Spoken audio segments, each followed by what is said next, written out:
નમસ્કાર, આપ જોઈ રહ્યા છો ટીવી 9 ગુજરાતી। આપની સાથે હું છું વિધિ। સમાચારની શરૂઆત કરીએ કચ્છથી મળી રહેલા એક અગત્યના સમાચારથી।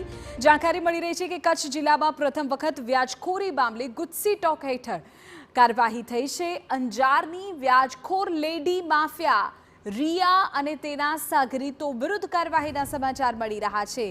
લેડી ડોનની ટોળકીમાં તેનો ભાઈ તેજસ ગોસ્વામી, બહેન આરતી ગોસ્વામી પણ સામેલ।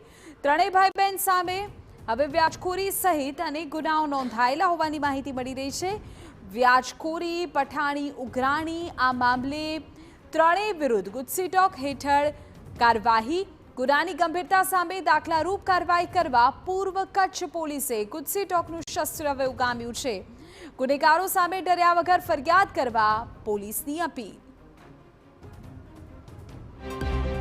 આજે આખી ટોળકી હતી, એમની ગુનાહિત ઇતિહાસ જોઈને આ ટોળકી વિરુદ્ધ વ્યાજખોરીના ગુના છે, એક્સટોર્શનના ગુના છે, મારામારી, સુસાઇડ કરવાની પ્રેરિત કરવા માટેના અને ઇન જનરલ લોકોને ધમકી આપીને પોતાની કામગીરી કરાવવાના। આ આખી ટોળકી જે છે ઘણા ટાઈમથી અંજાર તથા આજુબાજુના વિસ્તારમાં સક્રિય હતી અને જેના અનુરૂપ જે ગુજસી ટોકના જે પ્રોવિઝન હતા એના અંતર્ગત આખી ટોળકી વિરુદ્ધ